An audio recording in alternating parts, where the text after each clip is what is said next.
So, hello everybody, this is Bhante Joe here, and I'm just here outside the Kuti 13 on the hill, and thought to record a short Dhamma discussion for the internet. So thought that maybe could start with a little meditation, so I can lean forward a bit and arch the spine, and look about 3 feet in front, and close our eyes. And can focus in on the breath, can know when it's coming in, and know when it's going out. If we breathe in a long breath, can just know I'm breathing in a long breath. And if we breathe in a short breath, can just know I'm breathing in a short breath.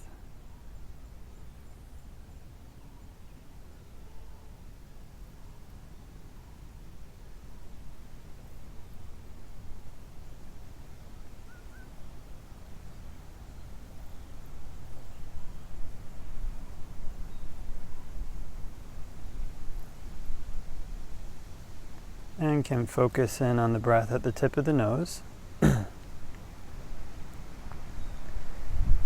And if notice any patterns of tension or tightness around the nose, around the face, you can just let those relax.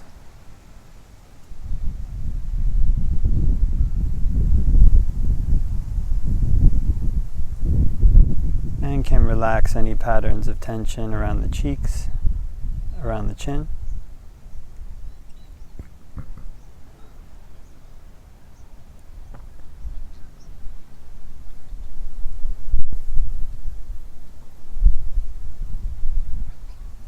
And can practice breathing in and out from this area at the tip of the nose. And when breathing in and out from the tip of the nose,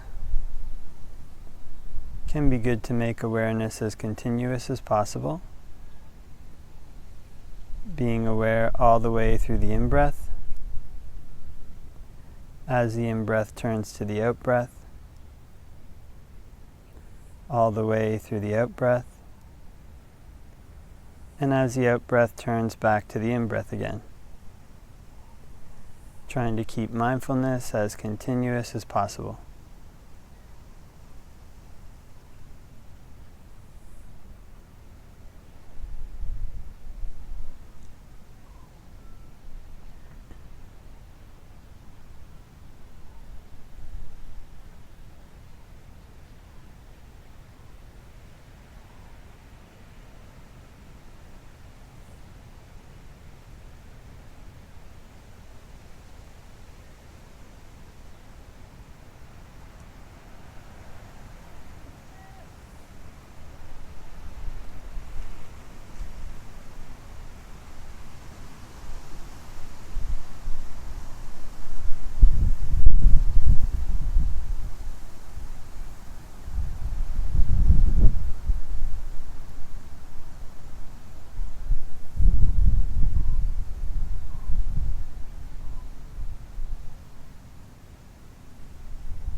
And before we finish meditating, can spread thoughts of goodwill, wishing may all beings all around everywhere be happy and at ease. May they put in place the causes necessary to be happy and at ease. And we can make the mind infinite, can make it unbounded, all the way to the ends of the universe and beyond, in every dimension. May all beings all around everywhere be happy and at ease.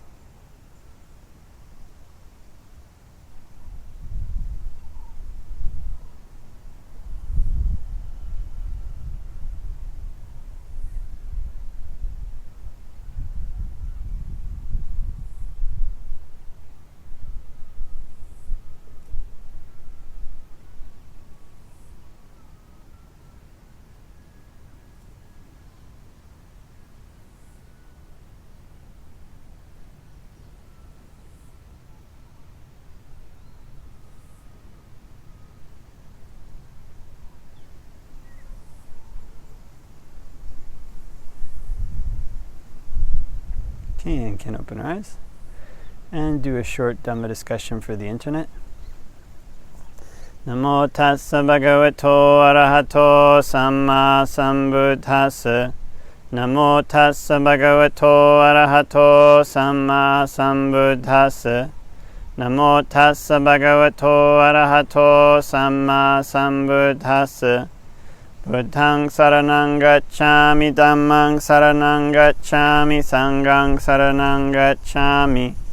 Dutiyampi Buddhaṃ saraṇaṃ gacchāmi, Dutiyampi Dhammaṃ saraṇaṃ gacchāmi, Dutiyampi Saṅghaṃ saraṇaṃ gacchāmi. Tatiyampi Buddhaṃ saraṇaṃ gacchāmi, Tatiyampi Dhammaṃ saraṇaṃ gacchāmi, Tatiyampi Saṅghaṃ saraṇaṃ gacchāmi.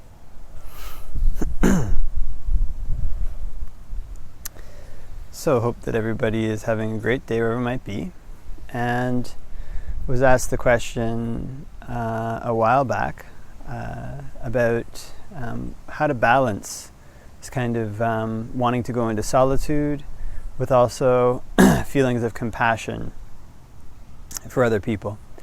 And this question was relating specifically to lay life.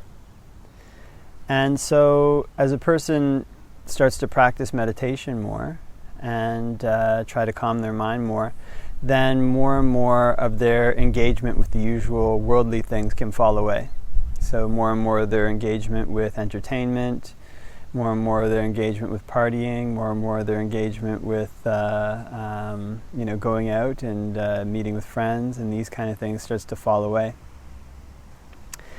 And as it falls away, as one kind of brings one's life more in line with the principles of the Dhamma, then there can be this kind of pulling at one's relationships before.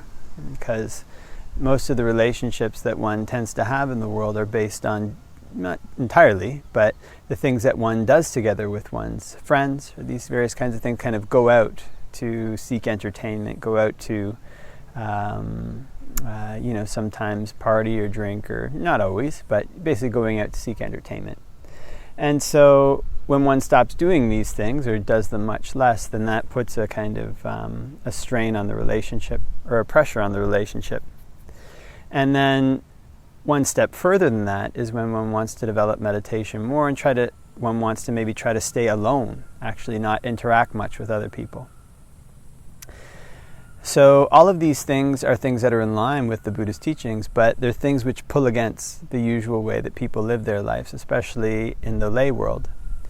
So if one is a lay person and wants to try to cultivate more seclusion and meditate more in seclusion, being by oneself, one wants to try to develop one's practice more, then one has to be very skillful.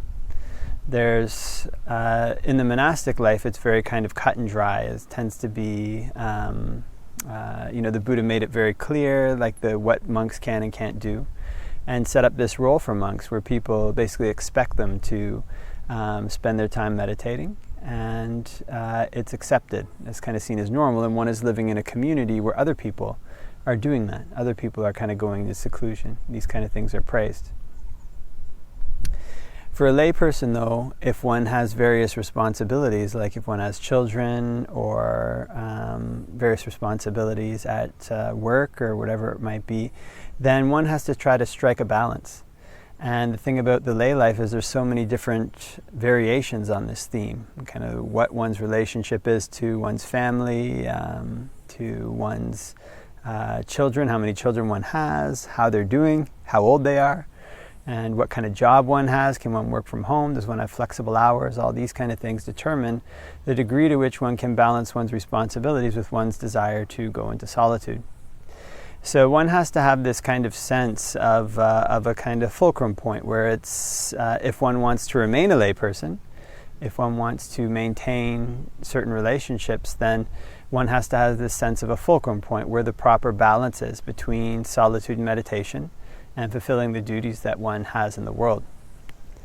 If it's something like unwholesome, if one has relationships that are based on unwholesome things, then of course one can try to either alter the way these relationships are engaged in, or to try to reduce one's contact with these relationships in unwholesome situations. So basically it's a kind of thing that doesn't have necessarily a cut and dry answer. And one of the best things that one can do if one wants to take one's practice further, if one wants to cultivate it further, is to try to find a community where these values are things that are part of the lifestyle of the community. They're accepted as part of the lifestyle of the community. So traditionally in the suttas, the Buddha says one of the ways that a layperson can decline is they stop going to see the bhikkhus and stop basically associating with the sangha, with the kind of with the Buddhist religion, more or less.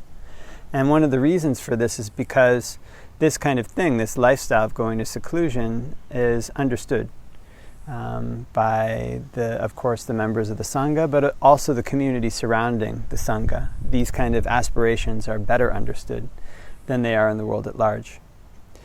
So what one can try to do if one wants to develop this seclusion, but also have a good balance with one's relationship more, is to maybe try to find a community like that one can associate with.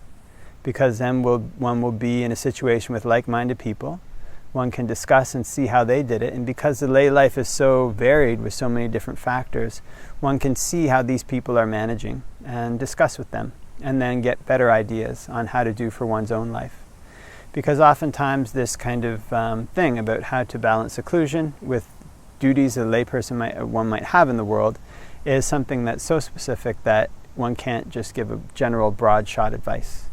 Also, one may have a monk or nun, a teacher in one of these communities who basically knows one quite well. And one kind of, it is one of the advantages if one develops spiritual friendships with people.